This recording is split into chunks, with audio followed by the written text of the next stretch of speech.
اشہد ان لا الہ الا اللہ واشہد ان محمدا عبدہ ورسولہ اللہم صلی علی سیدنا وقائدنا محمد وعلی آل سیدنا وقائدنا محمد وبارک وسلم۔ دوسرے پارے کے اہم موضوعات۔ دوسرا پارہ، اس کا آغاز انتہائی دلچسپ واقعے سے ہے۔ تحویل قبلہ، ہجرت کا دوسرا سال، آقا علیہ الصلوۃ والسلام مدینہ طیبہ میں موجود ہیں، اور وہاں پر اللہ سبحانہ و تعالیٰ نے سید عالم صلی اللہ علیہ وآلہ وسلم کو ایک خاص حکم عطا فرمایا۔ یہ پس منظر میں یہ بات ذہن نشین کر لیں، مدینہ میں یہودی بڑی تعداد میں موجود تھے۔ حضور ختمی مرتبہ صلی اللہ علیہ وآلہ وسلم جب مدینہ میں پہنچے تو 16 اور بعض روایات کے مطابق 17 ماہ تک سید عالم صلی اللہ علیہ وآلہ وسلم نے بیت المقدس کی طرف رخ کر کے نماز پڑھائی، یروشلم کی طرف۔ اب اللہ سبحانہ و تعالیٰ نے حکم دیا،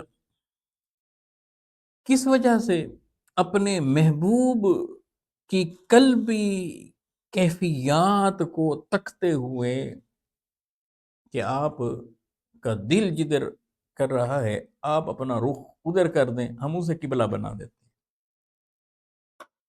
تو سید عالم صلی اللہ علیہ وآلہ وسلم نے بیت المقدس سے بیت اللہ کی طرف رخ فرما لیا۔ تو پہلے بیت المقدس قبلہ بنا ہجرت کے بعد مدینہ طیبہ میں، پھر وہیں دوبارہ بیت اللہ قبلہ بنتا ہے۔ اچھا، ہمارے ہاں یہ عموماً کہہ دیا جاتا ہے کہ قبلہ اول بیت المقدس۔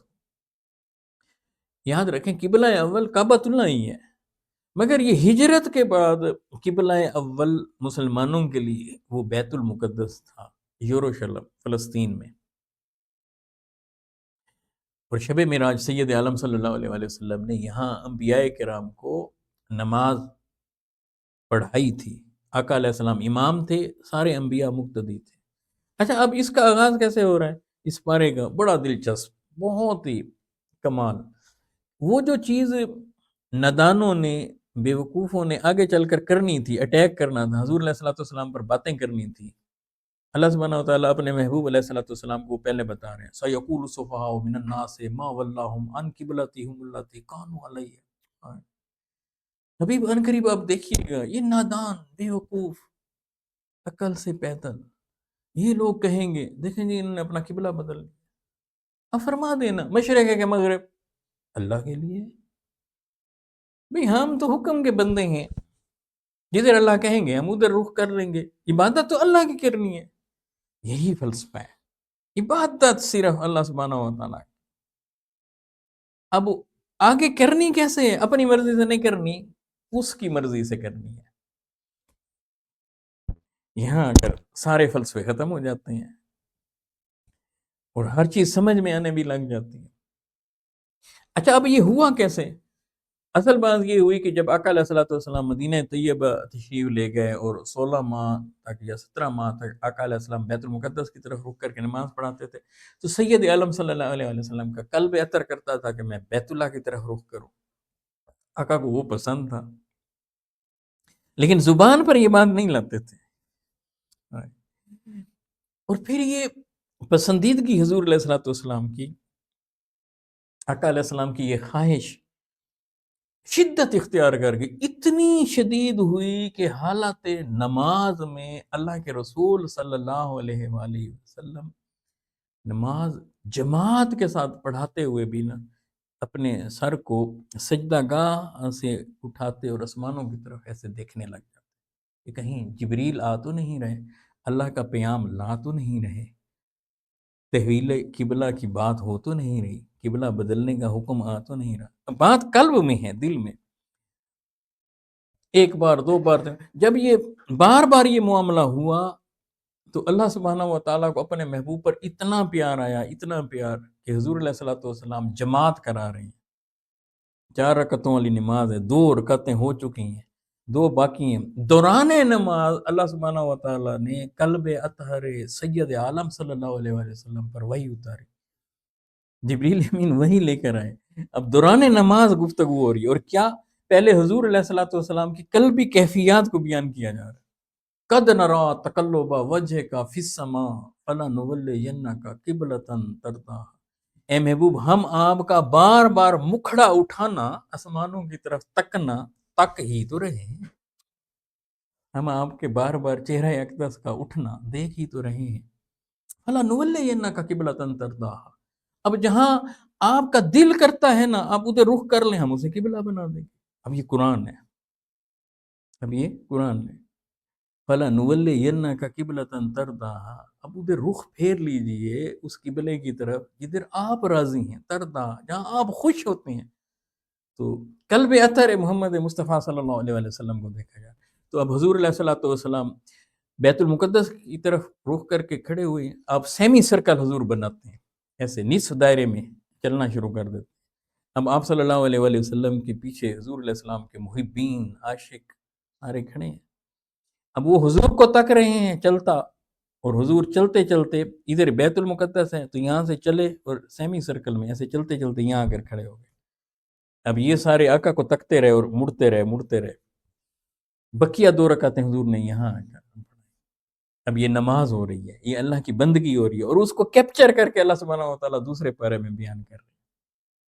تو یہاں سمجھایا گیا ہے کہ ہم ان کا امتحان لے رہے ہیں، یہ بھی کوئی یہیں آغاز ہی میں اس کا ذکر ہے کہ ہم یہ دیکھنا چاہتے ہیں کون ہے جو اے محبوب آپ کی اتباع کرے اور کون ہے جو الٹے پاؤں پھر جائے۔ یہ اصل میں امتحان لیا جا رہا ہے ماننے والوں کا، اور کمال نقطہ دیکھیں، جو جہاں تھا انہوں نے سر خم تسلیم کر دیا، اس حکم کو ویسے مان۔ تو یہ پہلا سب سے اہم ذکر اس کا، یہی مسجد الحرام کا ذکر ہے۔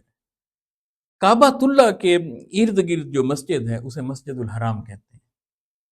مسلمانوں کے 2 ہی حرمین ہیں جنہیں ہم حرمین شریفین کہتے ہیں، ایک حرم مکہ المکرمہ اور ایک حرم مدینہ المنورہ۔ ایک مکہ المکرمہ میں ہے مسجد الحرام جسے ہم کہتے ہیں، وہ کعبہ کے ارد گرد کی مسجد ہے۔ اس مسجد میں طواف ہوتا ہے، یعنی اس مسجد کا جو صحن ہے وہ مطاف کہلاتا ہے، تو اس کی بڑی اہمیت ہے، اس کا یہاں پر ذکر ہے۔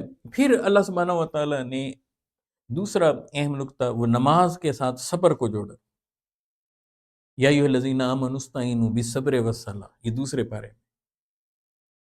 اب یہاں بڑا دلچسپ مضمون ہے کہ اللہ سے مدد مانگو نماز اور صبر کے ذریعے سے۔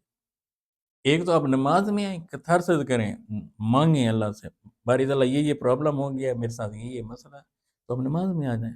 اس کا مطلب یہ ہے کہ جب بھی کوئی مسئلہ ہو، مشکل ہو، تو باری تعالیٰ کے دروازے کو نوک کریں، اللہ سبحانہ و تعالیٰ کے دروازے کو کھٹکھٹائیں، نماز میں آ جائیں، اللہ سے شیئر کریں اپنی مشکل، اور پھر اس کے بعد نا بار بار اس مشکل کو ریپیٹ نہ کریں، دہرائیں نہیں، زبان پر نہ لائیں، شکوہ نہ بنائیں۔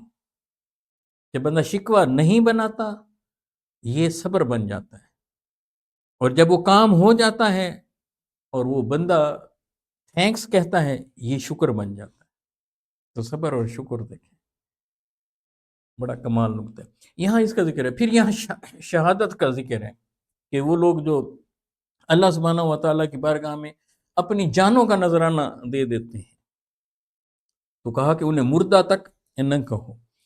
پھر احکامات بندگی، اس کا ذکر ہمیں یہاں دوسرے پارے میں ملتا ہے، اور بڑی تفصیل کے ساتھ نیکی کی حقیقت کو یہاں پر بیان کیا جا رہا ہے۔ قصاص کے احکامات ان کا یہاں تذکرہ آتا ہے، وصیت کے حوالے سے گفتگو ہے، اور خاص طور پر جہاد اور انفاق فی سبیل اللہ کی بات، اللہ سبحانہ و تعالیٰ کی راہ میں نکلنا اور اللہ سبحانہ و تعالیٰ کی راہ میں خرچ کرنا، اس کا یہاں پر ہمیں تذکرہ ملتا ہے۔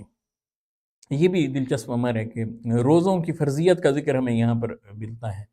رمضان المبارک میں قرآن مجید کے نزول کی بات ہمیں یہاں پر ملتی ہے۔ شہر رمضان الذی انزل فیہ القرآن ھدی للناس، انسانیت کے لیے ہدایت، اس کا ہمیں یہاں پر ذکر ملتا ہے۔ آئلی قوانین کے حوالے سے یہاں پر تذکرہ ہمیں ملتا ہے۔